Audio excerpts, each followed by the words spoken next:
12 ವರ್ಷದಲ್ಲಿ ಅವರು ಮಾಡಿರೋ ಭಾಳ ಸಾಧನೆಗಳ ಪಟ್ಟಿ ಇದೆ. ಇಟಲಿಗೆ ಹೋಗಿ ಮೆಲೋನಿಗೆ ಮೆಲೋಡಿ ಚಾಕ್ಲೇಟ್ ಕೊಟ್ಟರು, ಅದು ಅವರ ಮೊದಲ ಸಾಧನೆ. ಇಲ್ಲಿಂದ ಪಾರ್ಲೆ ಕಂಪನಿ ಮೆಲೋಡಿ ಚಾಕ್ಲೇಟ್ ತೊಗೊಂಡೋಗಿ ಇಟಲಿ ಪ್ರೈಮ್ ಮಿನಿಸ್ಟರ್ ಕೊಟ್ಟಂಥ ಮೆಲೋಡಿ ಕೊಟ್ಟಂಥ ಕಿಲಾಡಿಗೆ 12 ವರ್ಷದ ಶುಭಾಶಯಗಳು. ಈ 12 ವರ್ಷದಲ್ಲಿ ಅವ್ರು ಮಾಡಿದ್ದೇನು ಅಂದರೆ ನಿರುದ್ಯೋಗ ಜಾಸ್ತಿ ಮಾಡಿದ್ರು, ವಿದೇಶಿ ಸಾಲ ಜಾಸ್ತಿ ಮಾಡಿದ್ರು, ಸಿಲಿಂಡರ್ ರೇಟ್ ಜಾಸ್ತಿ ಮಾಡಿದ್ರು, ಪೆಟ್ರೋಲ್ ರೇಟ್ ಜಾಸ್ತಿ ಮಾಡಿದ್ರು, ಡೀಸೆಲ್ ರೇಟ್ ಜಾಸ್ತಿ ಮಾಡಿದ್ರು, ಬಡವ್ರಿಗೆ ಮನೆಗಳು ಹಾಕ್ಕೊಡ್ತೀವಿ ಅಂತ ಆ ಪ್ರಾಮಿಸ್ ಬ್ರೇಕ್ ಮಾಡಿದ್ರು. ಅದೇನೋ ಒಬ್ಬೊಬ್ಬರ ಅಕೌಂಟ್ಗೆ 15 ಲಕ್ಷನಂತೆ, 15 ಪೈಸಾನೂ ಬರಲಿಲ್ಲ. ಇದು ಮೋದಿಯವರ ಸಾಧನೆಗಳು. ಈ ಮೋದಿ ಅಂಧಭಕ್ತ ಇದ್ದಾರೆ ಕೆಲವರು ಸೋಷಿಯಲ್ ಮೀಡಿಯಾದಲ್ಲಿ. ಅದು ಮೋದಿಯವರ ಅಂಧಭಕ್ತರಲ್ಲ, BJPಯ ಸೋಷಿಯಲ್ ಮೀಡಿಯಾದ 300-400 ಜನ ಅಂಧಭಕ್ತರು. ಅವ್ರಿಗೆ ಅಂಧಭಕ್ತಿಗೆ ಲಿಮಿಟ್ಟೇ ಇಲ್ಲ. ನೋಡಿ, ಈ ದೇಶಕ್ಕೆ ಇಬ್ಬರು ಹಾನಿಕಾರಕ, ಈ ಅಂಧಭಕ್ತರು ದೇಶದ್ರೋಹಿಗಳು.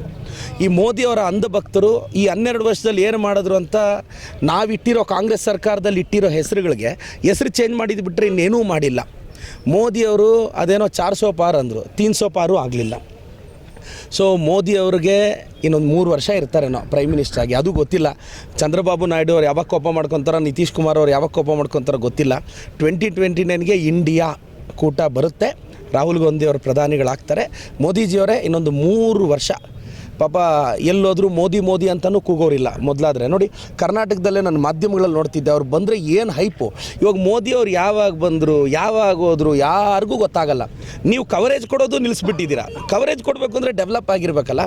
ಸೊ ಮೋದಿಯವರು ಈ 12 ವರ್ಷ ತುಂಬ್ತಿರೋ ಇದರಲ್ಲಿ ನಿಮ್ಮ ತುಂಬ ಕೆಟ್ಟ ಅಭಿವೃದ್ಧಿ ಕೆಲಸಗಳಿಗೆ ನನ್ನ ಧಿಕ್ಕಾರ ಹೇಳ್ತಾ, BJP ಹಟಾವ್, ದೇಶ್ ಬಚಾವ್.